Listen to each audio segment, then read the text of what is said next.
김상조 위원장님 안녕하세요. 네, 안녕하십니까. 예, 오랜만입니다. 예. 예.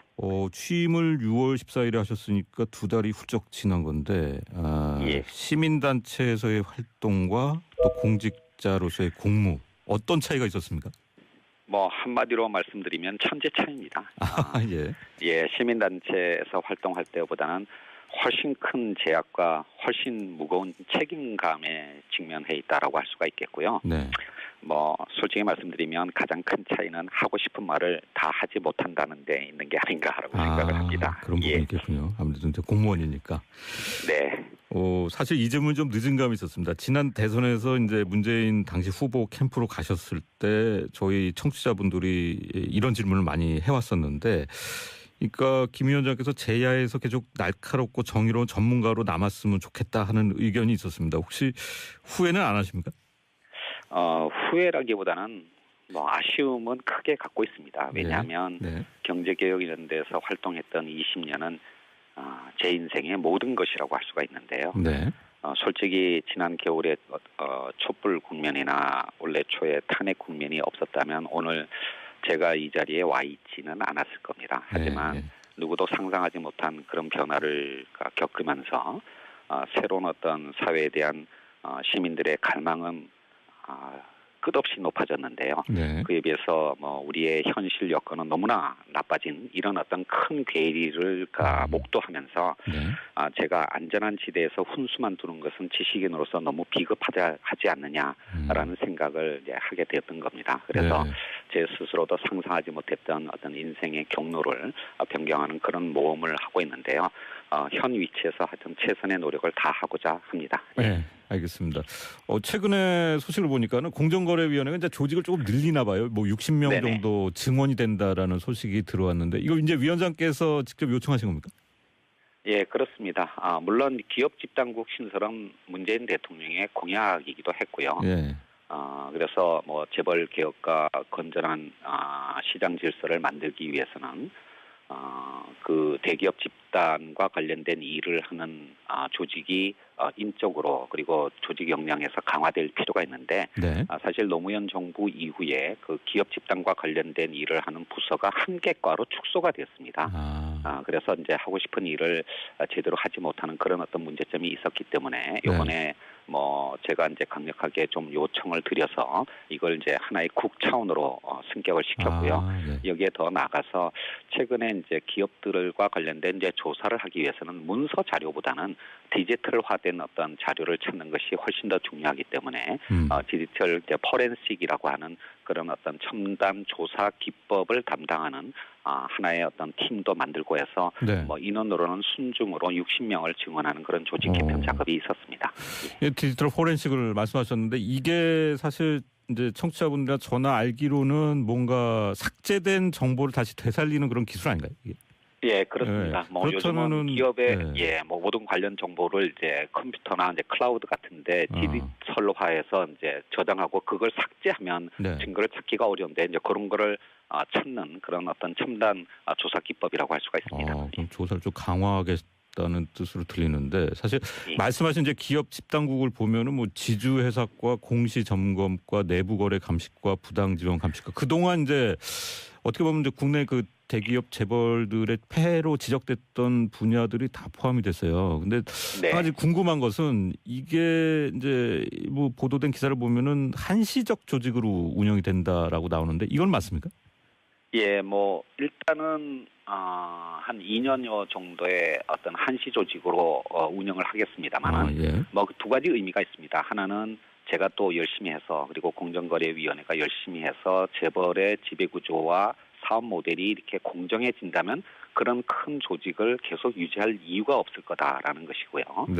두 번째로는 이제 이러한 어떤 조직이 사실 공정한 시장 경제 질서를 만드는 경쟁 당국의 입장에서 본다면 그렇게 항구적인 어떤 조직으로 갖고 갈 성격은 아니라고 할 수가 있겠습니다. 그래서 일단 한시적으로 운영을 해보고 그 성과에 따라서 뭐 계속 유지할지 또는 폐지할지 여부는 추후에 다시 판단할 계획을 갖고 있습니다. 알겠습니다. 그러니까 취임 후에 가장 이제 집중하신 부분이 프랜차이즈 갑질 문제였는데 이게 지금 경과를 보면은 업계 스스로가 좀 자정계를 달라고 요청을 했고 김 위원장께서 이제 일단 10월까지 또 자체적으로 상생 혁신안을 만들어 달라고 요청을 했고요. 업계가 이제 프랜차이즈 혁신위원회라는 걸 만들었는데 그런데 이제 이 위원회 안에서 이제 최근에 가맹점주의 교섭권을 인정하는 문제에 대해서 좀 포퓰리즘으로 표현을 했고 또 이제 계약서 체결 당시에 이제 가맹점주의 책임을 또 강조하면서 이게 이제 업계가 이런 일을 겪어도 진정성이 있는 것이냐라는 좀 우려가 나왔습니다. 여기에 대해서 어떻게 보십니까? 뭐 이번에 그 공정거래위원회가 발표한 가맹 분야의 대책과 관련해서 논란이 됐던 것은 이제 크게 두 가지가 있는데요. 네. 하나는 뭐 영업 마진 등의 어떤 이제 정보를 이제 공개하라라고 한 부분이라고 할 수가 있겠습니다. 근데 공개라고 하는 것은 정확한 표현은 아니고요. 네. 가맹점을 운영하기 위한 계약 상대방에게 보다 정확한 정보를 제공하라는 것이고 또 이 분야의 정책을 만드는 공정거래위원회의 정보를 이제 제대로 제공하라는 것이었습니다. 네. 그런데 이 부분과 관련해서 가맹본부 측에서 많은 우려가 있었습니다만은 제가 분명히 약속드렸듯이 가맹본부의 영업 기밀을 침해하지 않는 선에서 네. 그러니까 최선의 어떤 정보를 제공하는 방식을 모색을 하려고 하겠고요. 이 부분에 관해서도 가맹본부 측에서 의구심을 거두고 좀 진정성 있는 어떤 방향의 대책을 마련해 주시기를 기대하고 있고요. 네. 또 하나 논란이 됐던 것이 이제 가맹점주들의 단체를 구성해서 네. 이제 교섭을 할 수 있게 하는 부분인데 네.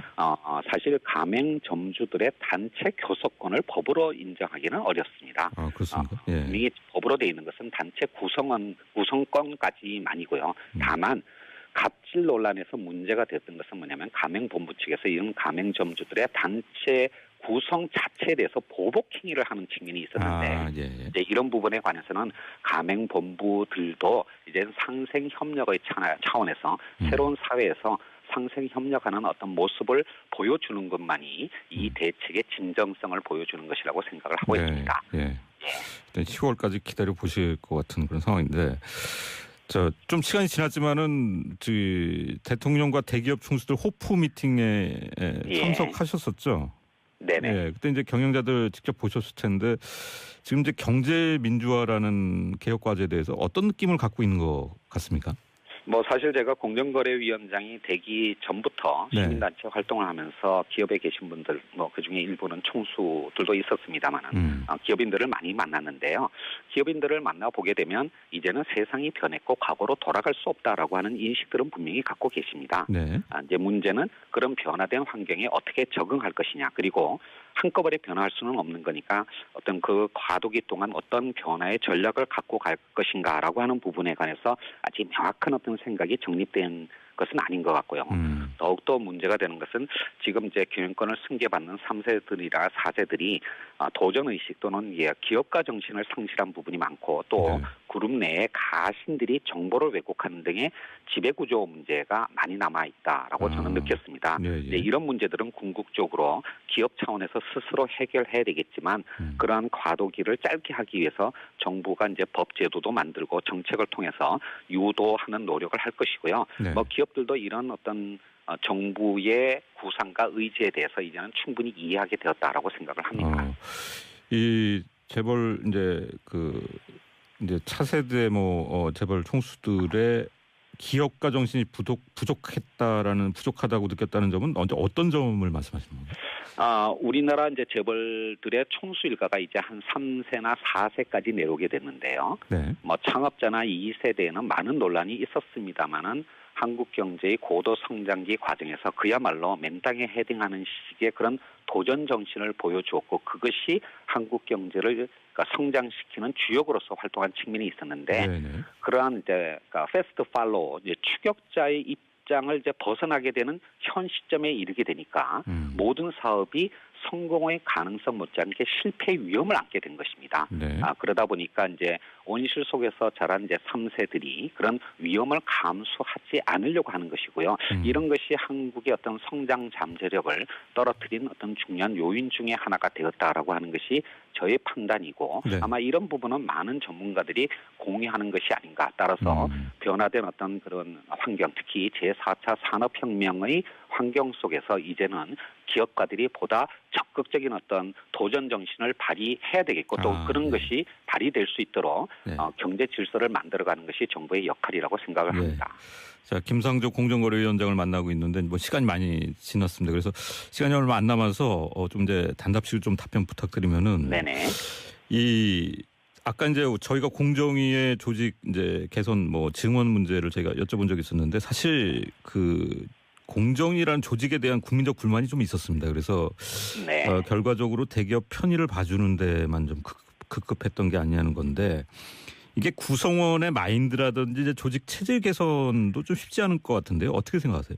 뭐 제가 취임하면서 바로 이제 말씀을 드린 바가 있는데 공정위가 그 시대적 책무를 다하기 위해서는 공정에 대한 국민의 신뢰를 회복하는 것이 전제 조건이 돼야 됩니다. 그래서 지금 이제 공정위 내부적으로 이런 국민의 신뢰 제고를 위한 TF를 구성해서 사실상 거의 안에 거의 완성 단계에 왔고요. 네. 이제 다음 주부터는 외부 전문가에게 의견을 구하고 9월 초에는 국회를 비롯한 외부의 어떤 토론을 통해서 공정위의 어떤 신뢰 제고를 위한 방안들을 보다 구체화하고 실현할 계획을 갖고 있습니다. 지켜봐 주시기 바랍니다. 예, 알겠습니다. 이 대통령이 후보 시절에 사실 공정거래위원회 전속 고발권 폐지 공약을 내놨었고요. 당시에 좀 꼭 필요한 조치라는 그런 지지가 많았습니다. 그런데 최근에 국정자문위원회 국정과제 선정에서는 이제 단계적 폐지 쪽으로 방침이 정해진 걸로 아는데 예. 제가 이제 저희가 김진표 위원장에 물어보니까 공정위가 단계적 폐지 쪽으로 좀 의견을 냈다고 하던데요. 예. 그 공정위는 단순한 법 집행 기관일 뿐만 아니라 1심 법원의 기능까지도 하고 있습니다. 네. 근데 그 이유를 생각해 보면 공정위가 판단을 내리는 것에는 경제 분석이 매우 중요한 것이고 네. 이것이 법원이나 검찰이 수행할 수가 없는 부분이 있기 때문입니다. 그런데 이런 경제 분석과 관련된 중요한 법이 공정위 산하에 6개 정도가 있는데요. 네. 물론 정도는 다 다르지만 경제 분석의 필요성이 상대적으로 적은 법부터 사실은 전속 고발권을 폐지를 할 거고요. 다만 아직도 경제 분석이 많이 필요한 그런 어떤 법 영역 또는 조항에서는 일단 공정위가 적극적으로 고발권을 행사하고 또 일부의 권한은 지자체에도 이양하고 그리고 삼배 배상 제도 등의 어떤 민간의 소송 제도도 활성화하는 다양한 어떤 제도 전체의 체계적 합리성을 높이는 방향으로 지금 구상을 하고 있고요. 네. 그거를 위한 어떤 TF를 지금 가동시킬 겁니다. 그 결과를 가지고 국회와 충실히 협의해서 우리의 제도를 합리적으로 개선하는 방향으로 노력을 할 겁니다. 네.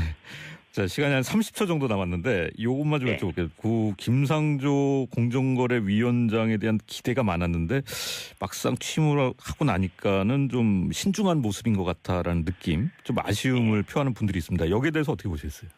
원래 재벌 저격수라고 하는 저의 별명은 사실 저의 일면이 좀 과장된 것이고요. 예. 저는 굉장히 신중하고 합리적인 성격을 갖고 있고 특히 재벌 개혁과 관련해서는 이런 재벌 기업들이 한국 경제의 소중한 자산으로 거듭나는 방향으로 저희들이 대책을 만들 것이기 때문에 제가 변한 것은 아닙니다. 일관되게 예측 가능하게 개혁을 추진할 것입니다. 알겠습니다. 오늘 감사합니다. 의견이 있었습니다. 혹시 후회는 안 하십니까? 후회라기보다는 아쉬움은 크게 갖고 있습니다. 왜냐하면 경제개혁 이런 데서 활동했던 20년은 제 인생의 모든 것이라고 할 수가 있는데요.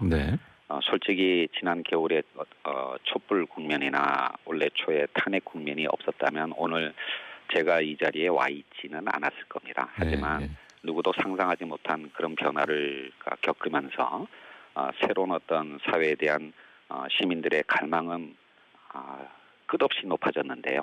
그에 비해서 우리의 현실 여건은 너무나 나빠진 이런 어떤 큰 괴리를 목도하면서 제가 안전한 지대에서 훈수만 두는 것은 지식인으로서 너무 비겁하지 않느냐라는 생각을 이제 하게 되었던 겁니다. 그래서 제 스스로도 상상하지 못했던 어떤 인생의 경로를 변경하는 그런 모험을 하고 있는데요.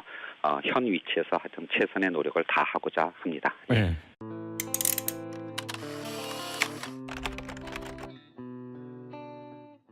김상조 위원장님 안녕하세요. 네, 안녕하십니까. 예, 오랜만입니다. 예. 취임을 6월 14일에 하셨으니까 2달이 훌쩍 지난 건데 시민단체에서의 활동과 또 공직자로서의 공무 어떤 차이가 있었습니까? 뭐 한마디로 말씀드리면 천재차입니다. 예. 예, 시민단체에서 활동할 때보다는 훨씬 큰 제약과 훨씬 무거운 책임감에 직면해 있다라고 할 수가 있겠고요. 네. 뭐 솔직히 말씀드리면 가장 큰 차이는 하고 싶은 말을 다 하지 못한다는 데 있는 게 아닌가라고 생각을 합니다. 그런 부분이 있겠군요. 아무래도 이제 공무원이니까. 네. 사실 이 질문 좀 늦은 감이 있었습니다. 지난 대선에서 이제 문재인 당시 후보 캠프로 가셨을 때 저희 청취자분들이 이런 질문을 많이 해왔었는데, 그러니까 김 위원장께서 제야에서 계속 날카롭고 정의로운 전문가로 남았으면 좋겠다 하는. 알겠습니다. 최근에 소식을 보니까는 공정거래위원회가 이제 조직을 조금 늘리나 봐요. 뭐 60명 네네. 정도 증원이 된다라는 소식이 들어왔는데, 이거 이제 위원장께서 직접 요청하신 겁니까? 예, 그렇습니다. 물론 기업 집단국 신설은 문재인 대통령의 공약이기도 했고요. 예. 그래서 뭐 재벌 개혁과 건전한 시장 질서를 만들기 위해서는 그 대기업 집단과 관련된 일을 하는 조직이 인적으로 그리고 조직 역량에서 강화될 필요가 있는데, 네. 사실 노무현 정부 이후에 그 기업 집단과 관련된 일을 하는 부서가 한 개과로 축소가 되었습니다. 그래서 이제 하고 싶은 일을 제대로 하지 못하는 그런 어떤 문제점이 있었기 때문에 이번에 뭐 제가 이제 강력하게 좀 요청을 드려서 이걸 이제 하나의 국 차원으로 승격을 시켰고요. 네. 여기에 더 나아가서 최근에 이제 기업들과 관련된 이제 조사를 하기 위해서는 문서 자료보다는 디지털화된 어떤 자료를 찾는 것이 훨씬 더 중요하기. 는 한시적 조직으로 운영이 된다라고 나오는데 이건 맞습니까? 예, 뭐 일단은 한 2년여 정도의 어떤 한시 조직으로 운영을 하겠습니다만은 뭐 두 가지 의미가 있습니다. 하나는 제가 또 열심히 해서, 그리고 공정거래위원회가 열심히 해서 재벌의 지배구조와 사업 모델이 이렇게 공정해진다면 그런 큰 조직을 계속 유지할 이유가 없을 거다라는 것이고요. 네. 두 번째로는 이제 이러한 어떤 조직이 사실 공정한 시장 경제 질서를 만드는 경쟁 당국의 입장에서 본다면 그렇게 항구적인 어떤 조직으로 갖고 갈 성격은 아니라고 할 수가 있겠습니다. 그래서 일단 한시적으로 운영을 해보고 그 성과에 따라서 뭐 계속 유지할지 또는 폐지할지 여부는 추후에 다시 판단할 계획을 갖고 있습니다. 알겠습니다.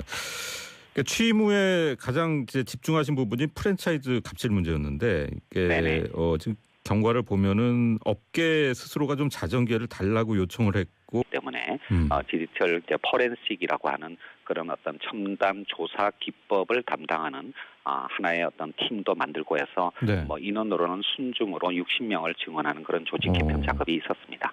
예, 디지털 포렌식을 말씀하셨는데 이게 사실 이제 청취자분들이나 저나 알기로는 뭔가 삭제된 정보를 다시 되살리는 그런 기술 아닌가요? 이게? 예, 그렇습니다. 뭐 요즘은 기업의 뭐 모든 관련 정보를 이제 컴퓨터나 이제 클라우드 같은데 디지털화해서 이제 저장하고 그걸 삭제하면 증거를 찾기가 어려운데 이제 그런 거를 찾는 그런 어떤 첨단 조사 기법이라고 할 수가 있습니다. 그럼 조사를 좀 강화하겠다는 뜻으로 들리는데, 사실 말씀하신 이제 기업 집단국을 보면은 뭐 지주 해석과 공시 점검과 내부 거래 감식과 부당 지원 감식과 그동안 이제 어떻게 보면 이제 국내 그 대기업 재벌들의 폐해로 지적됐던 분야들이 다 포함이 됐어요. 근데 한 가지 궁금한 것은 이게 이제 뭐 보도된 기사를 보면